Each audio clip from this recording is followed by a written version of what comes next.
You are listening to As a Woman, episode 50, Time to Start. In this episode, I am talking all about how to approach a new decade, a new year, a new you. So much can change in just 1 year, and I'm ready for you to be the best version of yourself possible.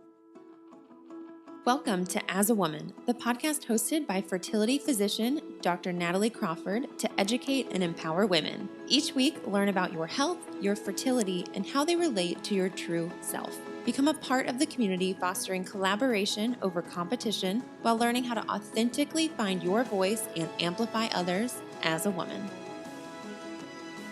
Friends, oh my goodness, we are on the 50th episode. This is episode 50 of the As a Woman podcast. It is also the last episode of 2019. 2020 is right here knocking at the door.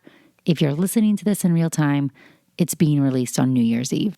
And if you're listening a little later, it doesn't matter. Hey, 2020, we're here. And I just want to start by taking a moment to look back.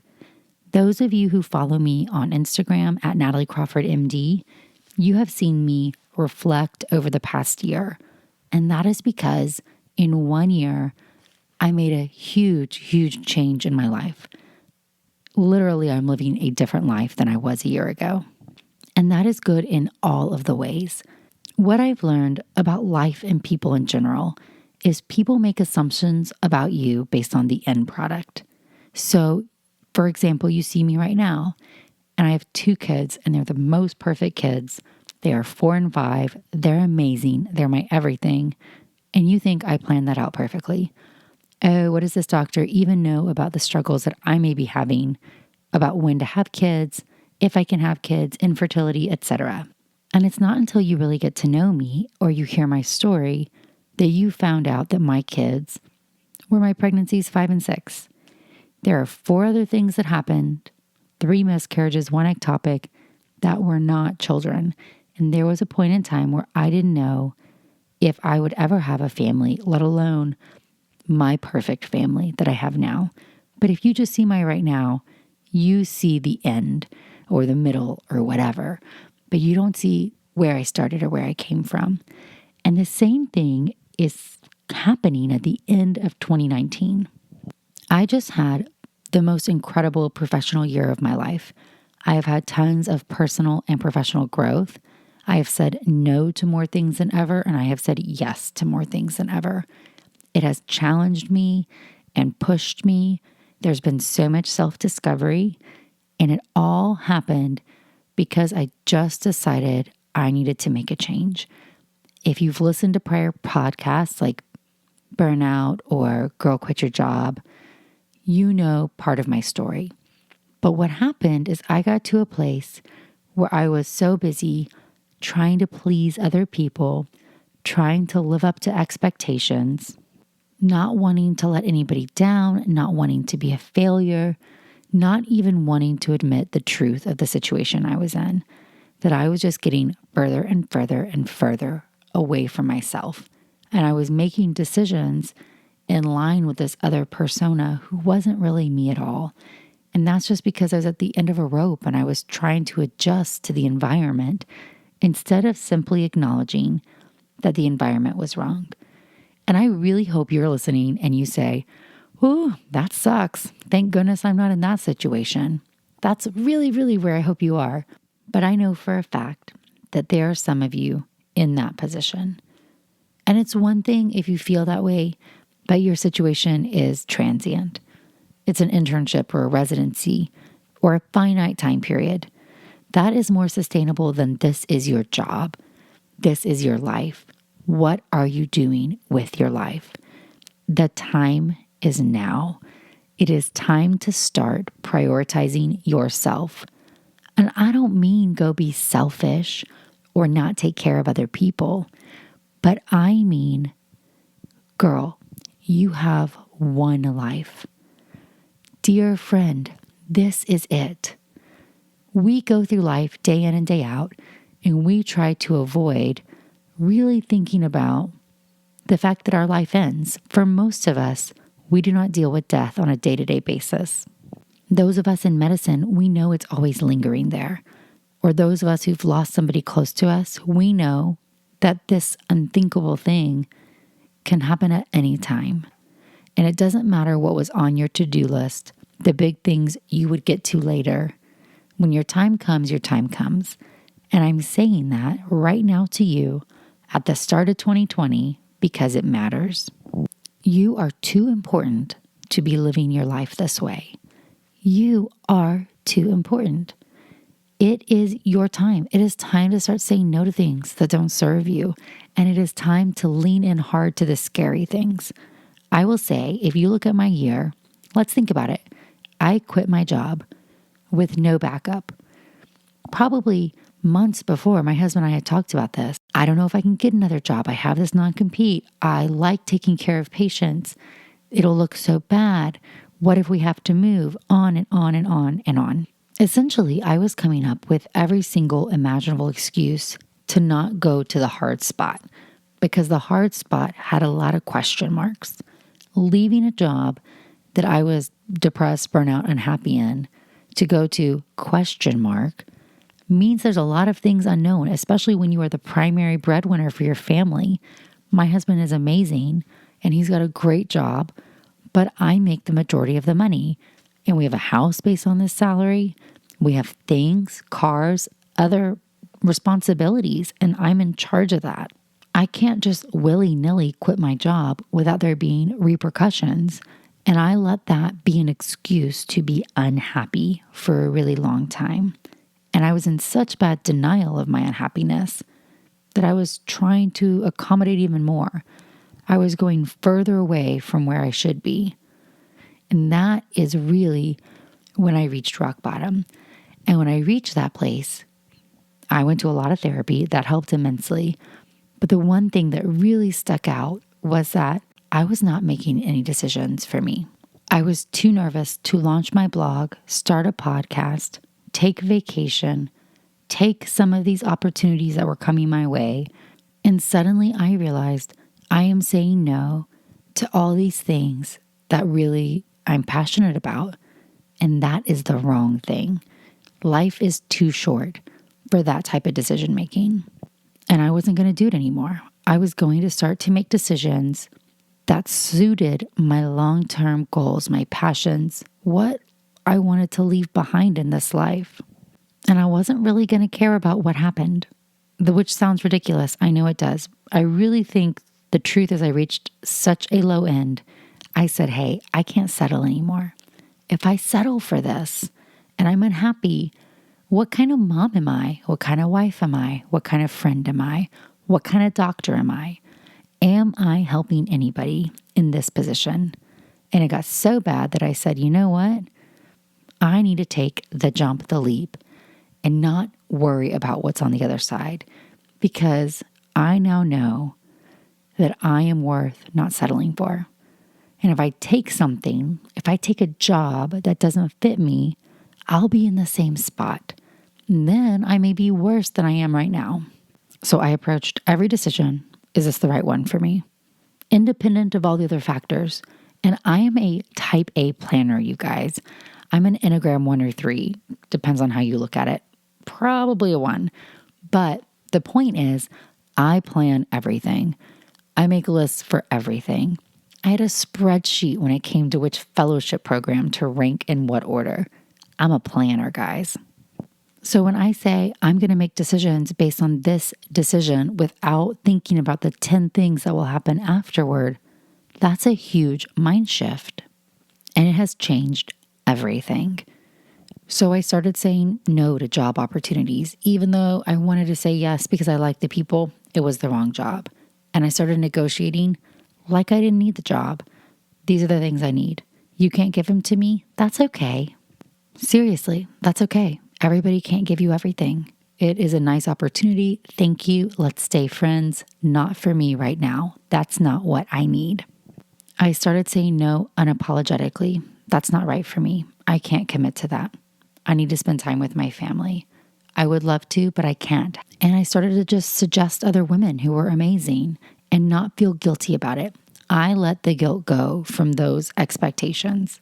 I know you wanted me to pick up that extra week. Can't do it. Have plans.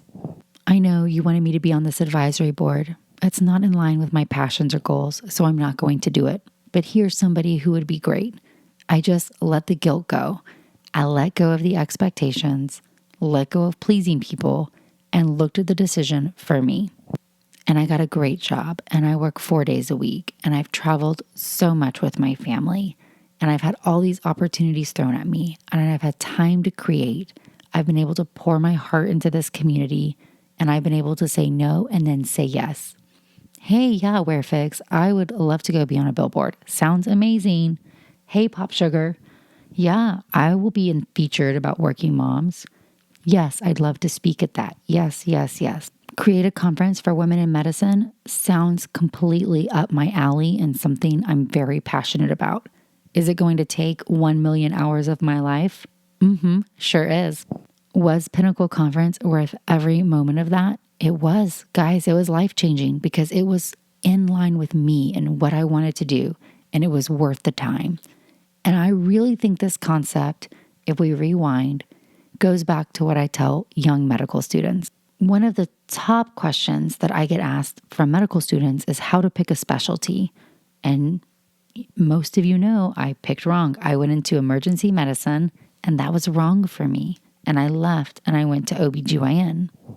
Found my true passion for women's health and fertility, matched into REI, and now I'm in practice as a fertility physician.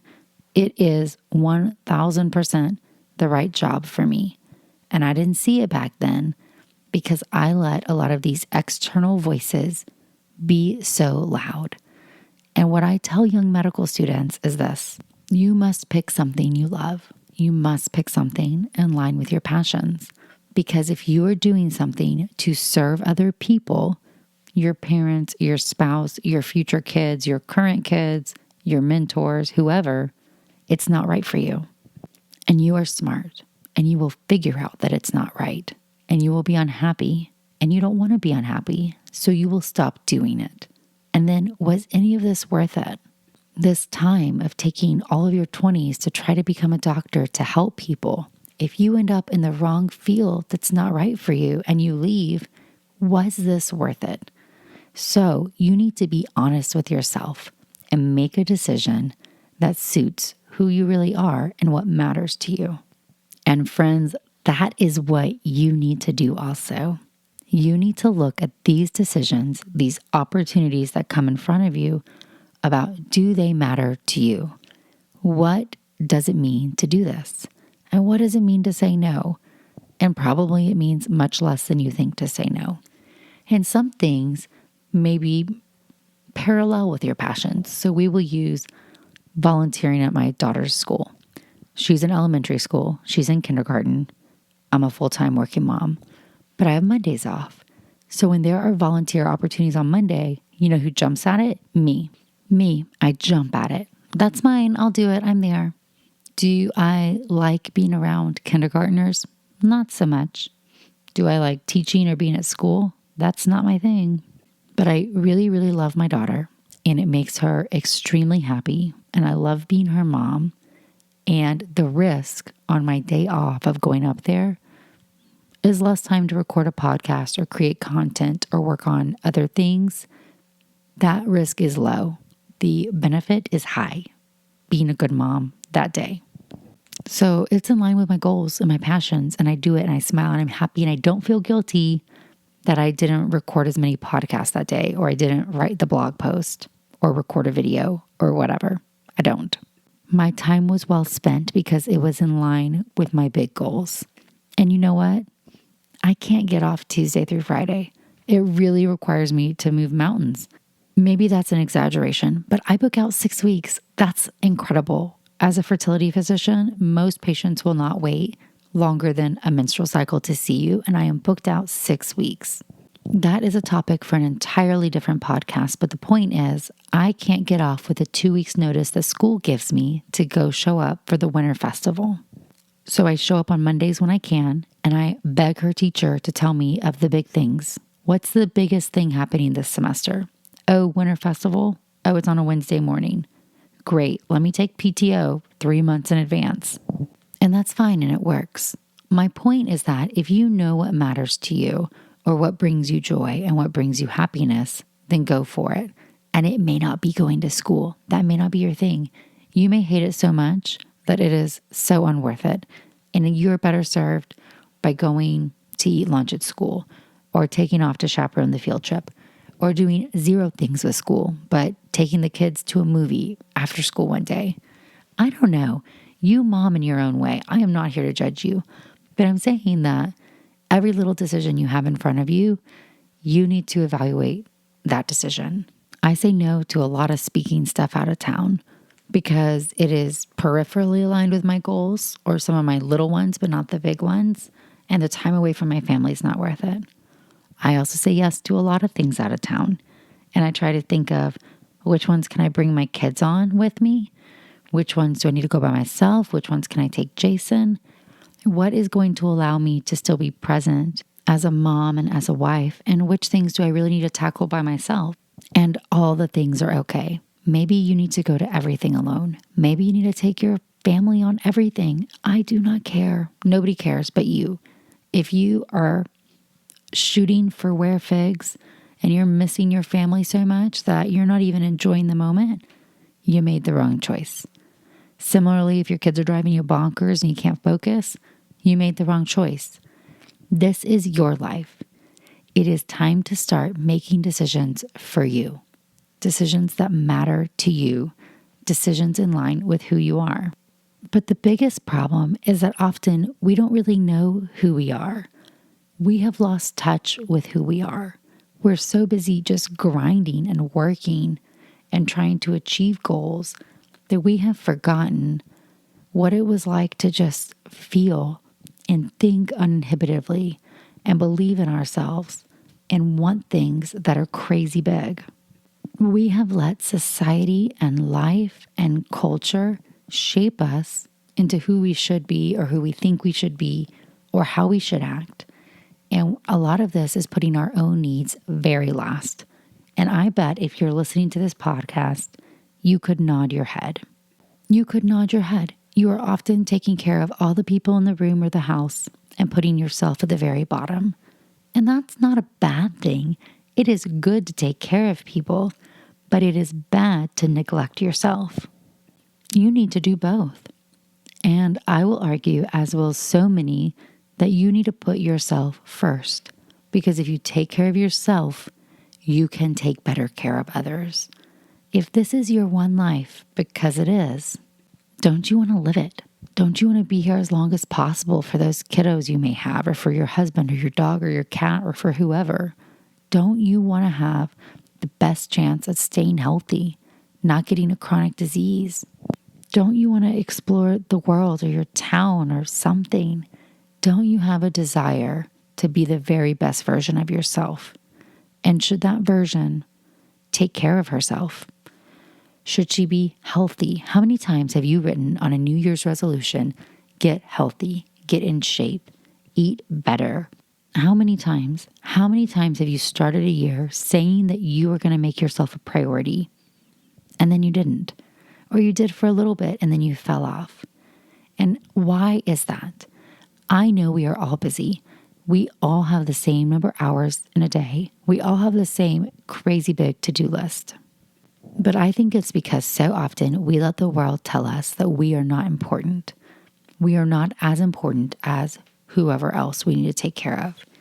Our patients, our parents, our children, our spouse, our pets. We are the least important. We really have gotten to a place where we believe this. And then we feel too busy, and then we're too behind, and we can't get enough sleep, and I don't even know how to meditate. How can I go to yoga? I don't have enough hours in the day already. I can't do it all, so I'll do none of it. It is okay to let some things go. You do not have to do everything, but you need to take care of yourself. If you lose yourself, you have nothing left. You can handle whatever this world throws at you better if you take better care of yourself, and it is time to start. I mean it. I want to know why you're not taking care of yourself. What is your excuse?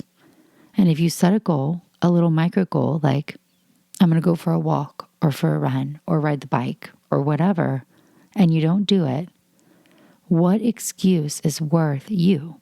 Why are you not worthy of that time? Seriously, why are you not worthy? Because I think you're worthy, and you should too. It is time to start making decisions in line with the life we want to lead. And that's really what I did in the last year. I stopped caring about what would happen, the goods and the bads. I stopped worrying about what everybody else thought of me. And I stopped comparing myself to what everybody else was out there or what I thought I should be doing. And I just started doing what felt right, what I was passionate about, the decisions that mattered to me, and I leaned hard into them. And what I realized is that when you're focused on achieving your own goals, it doesn't really matter as much what everybody else thinks you should be doing.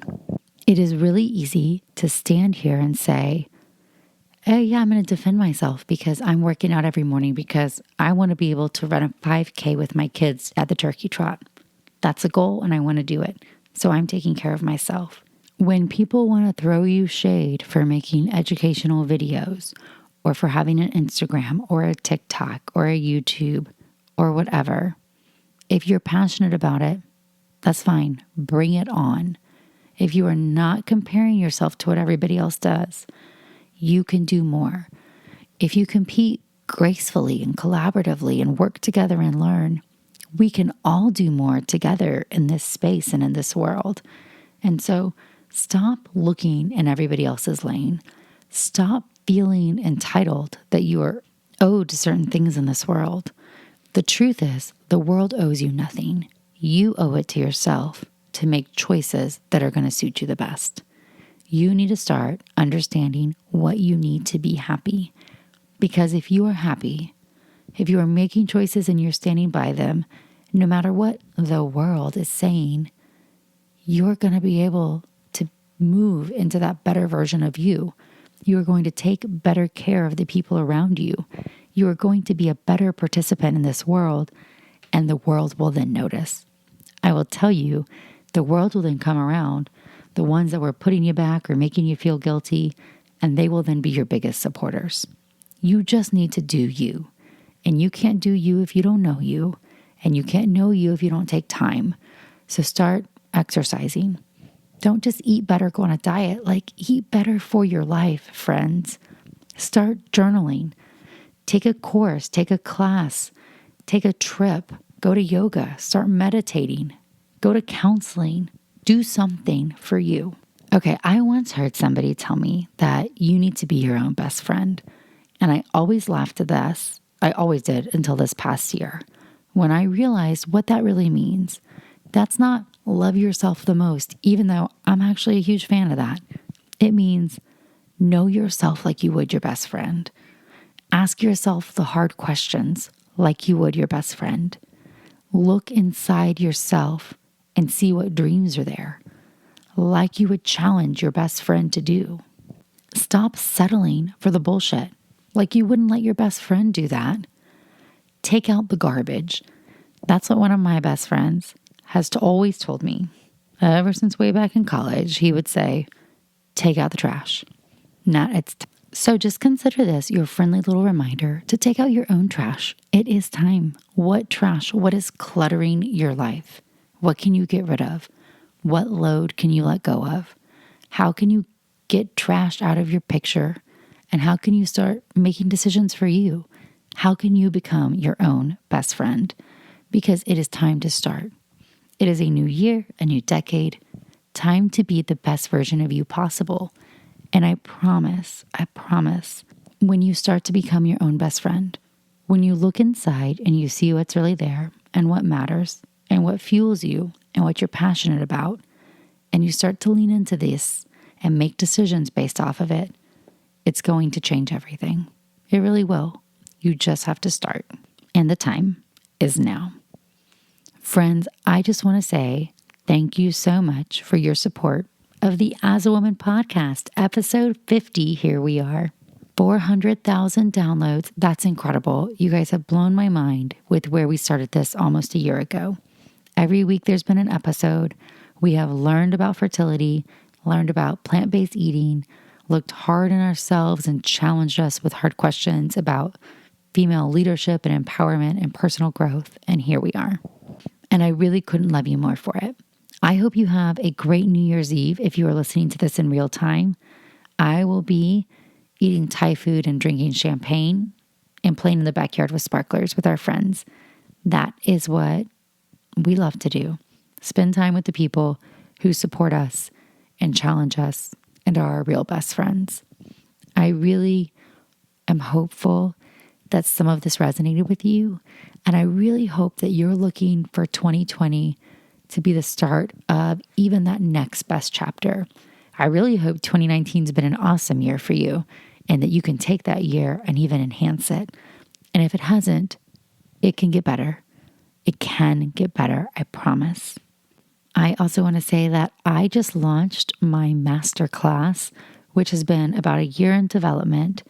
It is a self-discovery course where you're going to self-paced go through 10 different modules talking about what is unhealthy, failing, contingency, start talking about confidence, balance, looking inside to become the best version of yourself. I have poured my heart and soul into this, and it has been a true labor of love, and I'm really excited to share it with just a few of you. This is the first enrollment. The course is going to launch January 6th. Only a select group of people are going to be in the course. It is very limited. It's also at the lowest cost that it ever will be. It will enroll again April 6th, and it will be pricier at that time period. But for those of you, if there are spots left and you're interested, you can use the discount code as a woman for an additional $100 off.